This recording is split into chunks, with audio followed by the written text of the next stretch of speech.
wanna know what an American warrior is? Yeah.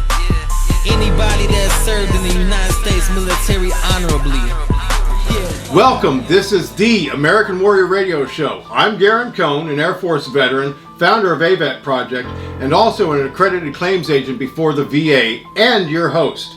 If you or someone you know has ever worn the uniform of the U.S. military, you're in the right place, American Warrior Radio Show. So grab a pen and paper and strap in, because we're about to launch this episode. Yeah, American warrior. Okay, let's get it in for the women and servicemen. I came prepared and brought my game like ESPN. American Warrior Radio Show's bumper and intro music is graciously provided by none other than war hero himself, Stephen Hobbs. Thank you, Stephen. Set the tone, my brother. By the way, I keep the fams buzzing. I ain't worried about the outcome, the message gon' be clear. You can hate it or love it, but your freedom is still here.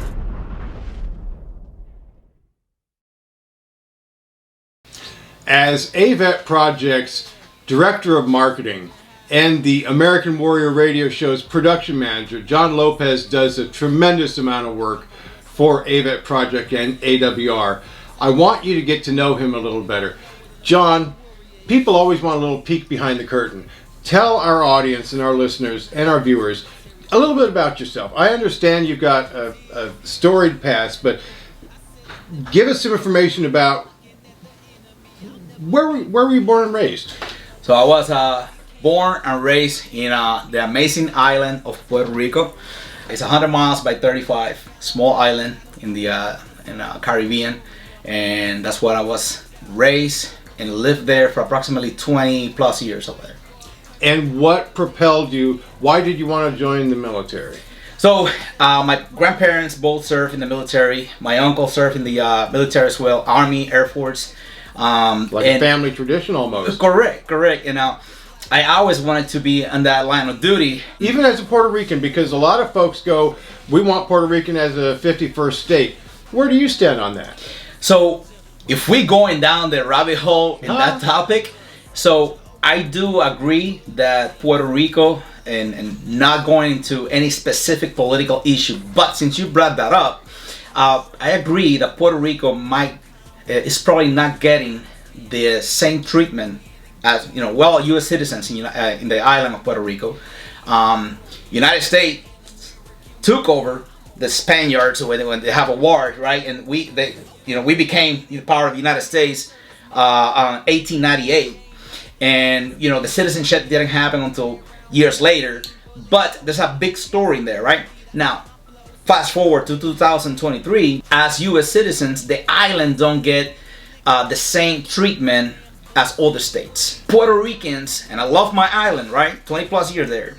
We need to understand that when you get something, a benefit, there's also a big responsibility. Your journey from Puerto Rican to United States military, was that fairly seamless, or did you have some...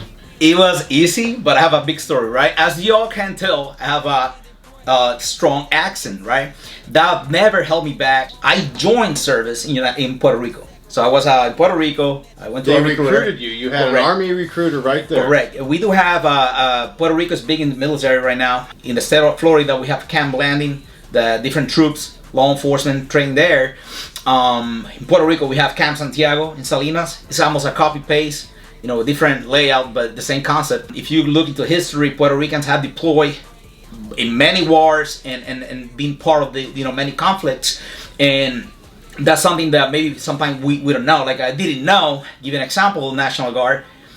You always get that active duty, reserves, and National Guard. We always give stuff to each other. Like you're Air Force, of course, and you probably get your PT. Anybody can pass your PT, and you have that lovely brotherly love. The way we handle this stuff, right? We just do it out of love.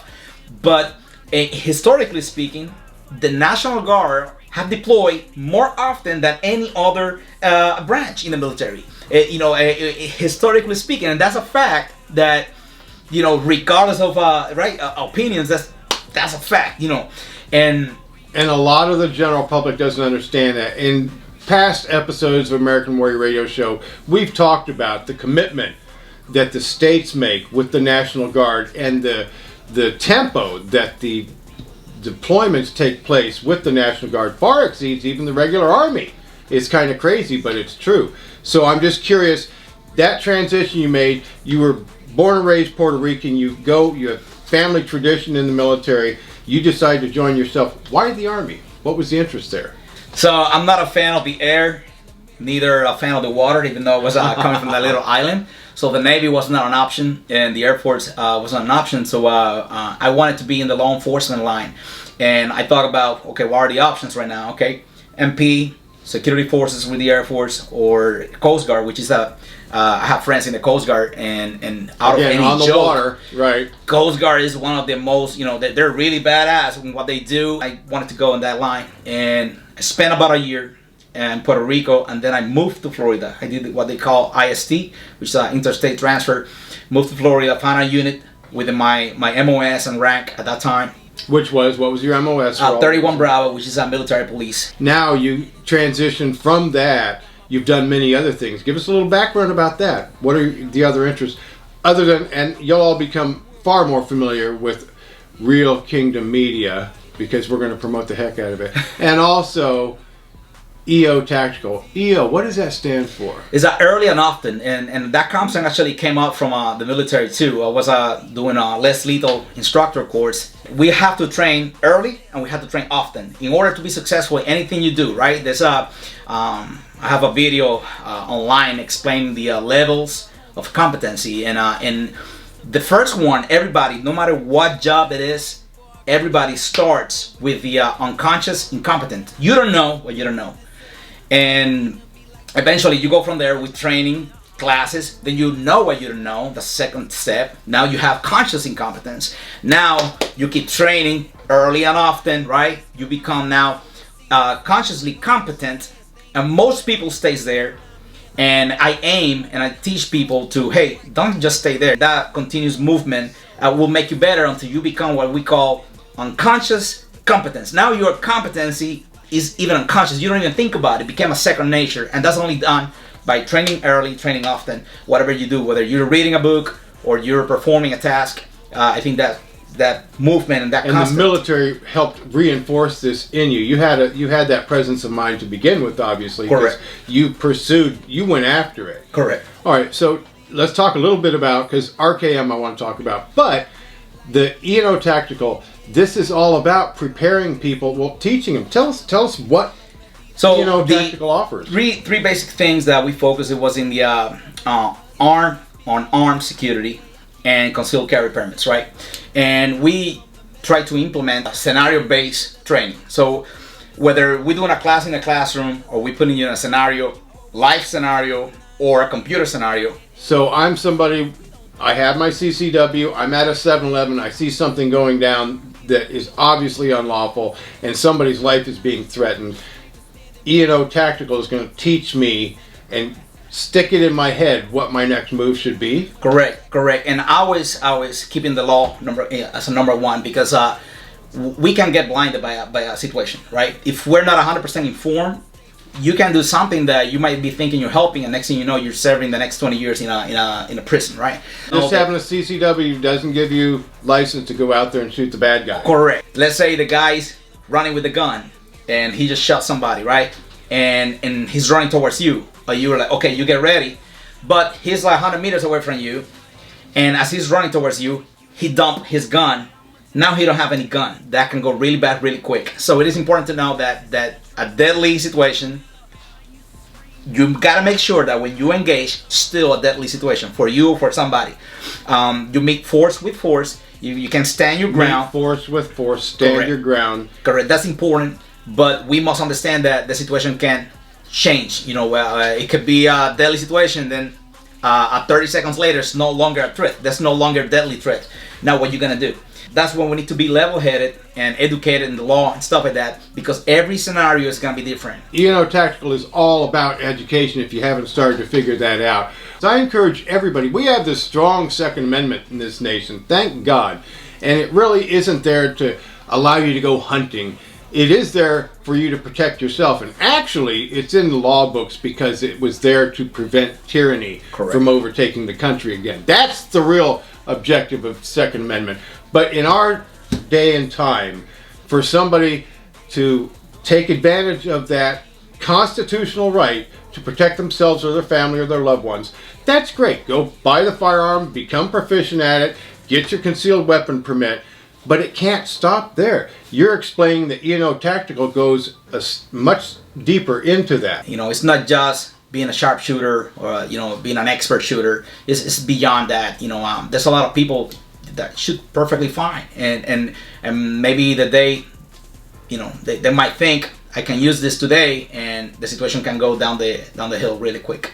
Right, and you're talking about that unconscious competency, to where it comes second nature. Correct. Not just being able to draw the firearm and eliminate the threat, but knowing when and how to do that. Correct. So how does somebody get engaged with E&O Tactical? So they can go visit our website. It's at eotactical.us, email, or just a phone call. Let's jump ship over here for the other side of your genius, and that is RKM. What's RKM? It's a Real Kingdom Media, and basically we do all the multimedia, commercials, music videos. This date back to when you asked me where were you born and raised, right? So in Puerto Rico, when I started in Puerto Rico, as early as I was like 14, 15 years old, I started in having a recording studio and working with music on the island. On the island, yep.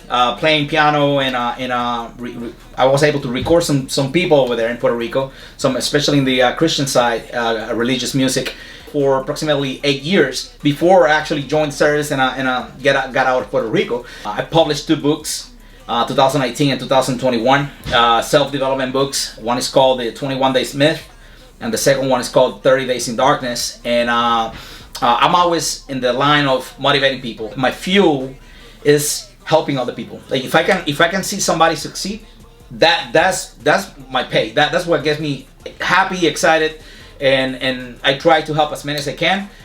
You can always lead the horse to the water, but you can make it drink. We got to draw that line at some point, right? But I love to see other people succeed. My troops know that. And you're still a sergeant in the correct. I'm Army staff Guard. sergeant still in. I have about 11 months left in the contract. These younger troops that come into your unit, they're looking for leadership, and you're there to deliver just as you will through E&O Tactical and also RKM. That's correct. And the similarity runs deep here with AVET Project, American Veterans Empowerment Team. This is where we get our satisfaction. Now you're on the board with us.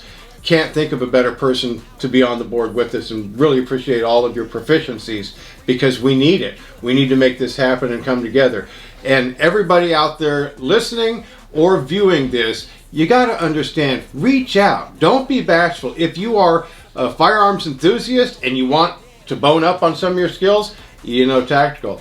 If you're a young man or a young woman and you've never even been around firearms, but you recognize the need for such, Tactical. If you have any kind of a small business, whether you're here in Florida, or I'm sure you'll travel, right? Correct. And you need some multimedia production services, there you go. We can make that happen RKM. too. Correct. My goal in my entire life with the family and service has been, okay, what is your expectation? Okay. And my goal is always, I'm aiming to exceed that expectation, all right? Love that about you, brother man, and all of your service and your continued service for this country. I do want to touch on my producer over here, giving us a reminder. The show's been going great, but guess what? We want to reflect for a moment, because this man put a wonderful video together of the educational cruise AVET Project took for some 130 vets and their families this last Veterans Day. Thank you for the production video on that, and you'll all get a sample of that. What did it mean for you to be on that cruise? It was like a getaway, full of information, and everything that was discussed there, it was uplifting for the troops. Whether they were still in service or they were retired. There was a good mix of both, huh? Correct. But it was pretty, the breakdown was pretty, like, I don't know, 50-50. I don't know, maybe the producer can tell us that. But it was great seeing this camaraderie from different branches, and we clicked automatically. It was like an automatic click. I guess we get that from the military, right? We go to a place and we identify, we know we're veterans, and we just help each other and talk to each other. And it was really nice, especially what you guys organized, the resources you guys brought to that cruise, from the medical side, from the benefit the claim side. You bet. It's insane the information that was put out there. And at the same time, we were having a blast, in the Bahamas, Coco Cay Island, and it was amazing, 3 days. It was amazing. And the thing that I want people to think about as you are developing your giving plans for the coming year, look, there's so many awesome, wonderful charities out there. You start with your church, obviously, because Christ is above all others. But keep this in mind, helping us help them. Our producer, executive director, Kim Cohn, always talks about help us help them. Help us do more. And that's really what it's about. If you can help simply by buying a t-shirt. These are the nice, Dry Wick or? Dry Fit t-shirts. Got the nice peace fingers. There's other additions to our wonderful sponsors. And here's the thing. You want to talk about helping others. This man has jumped right on board. Now he's been approved. He's on the board of directors with AVET Project. So we're going to be seeing and talking a lot more with him. But I wanted everybody on this episode, at least, to get a little flavor of you. So what do you do now? Because weren't you a deputy sheriff at one time? So also? I'm still in. When I 2018, when I opened tactical, I quit the full-time position. I was a corporal in the sheriff office. Quit the full-time position and transferred to the reserve unit. And so far, I'm still in the reserve. And maybe when I retire from the get done with the army, maybe I'll also say bye, so I don't have to shave. Yes, but I'm having an amazing time. And how can people get copies of these things? Oh, these books are in all platforms, from Barnes & Noble, Walmart. You can just put online Jonathan Lopez, which is a full name. 21 Days Myth. It's a short book. You can read that in a couple hours. And the second one was 30 Days of Darkness. And both books are self-development books. The first one talks about the leadership and habits, and the second book talk about the share a story, right?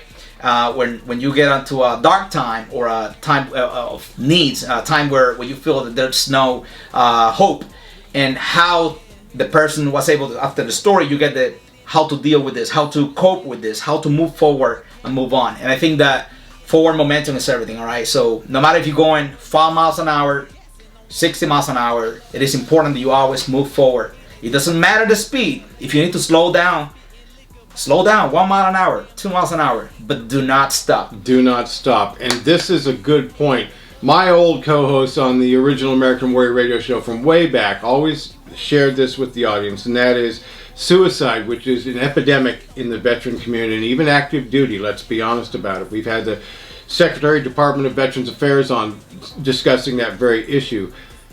Suicide is a permanent solution, never coming back, to a temporary problem. Communicate that to somebody you think might be in that vein, suffering those dark times. If they can't see the light at the end, permanent solution, temporary problem. Correct. We're losing 22 vets a day, which one is too many. These are men and women that have served this country honorably. We can't be losing them. They're too valuable a resource.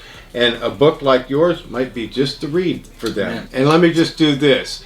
For the first email after this episode airs that comes to us at americanwarriorradioshow@gmail.com, we're going to give you a copy of the 30 Days of Darkness. Let's do it. Let's do it.